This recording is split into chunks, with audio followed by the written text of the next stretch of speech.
Well, there's a deep idea in the West too. It's like, pick up your damn suffering and bear it and try to be a good person so you don't make it worse. Well, that's a truth.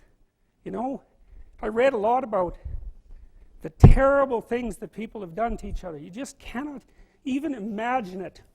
It's so awful. So you don't want to be someone like that. Now, do you have a reason to be? Yes.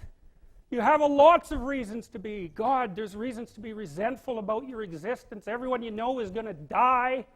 You know, you too. And there's going to be a fair bit of pain along the way, and lots of it's going to be unfair. It's like, yeah, no wonder you're resentful. It's like, act it out and see what happens.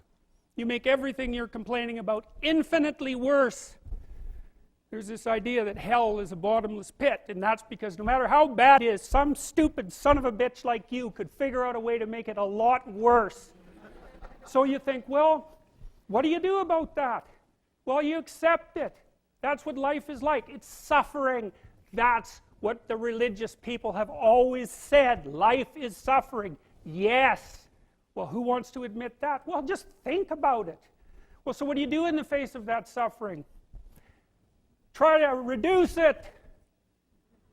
Start with yourself. What good are you? Get yourself together for Christ's sake so that when your father dies, you're not whining away in a corner and you can help plan the funeral. And you can stand up solidly so that people can rely on you.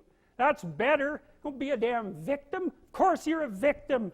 Jesus, obviously. Put yourself together.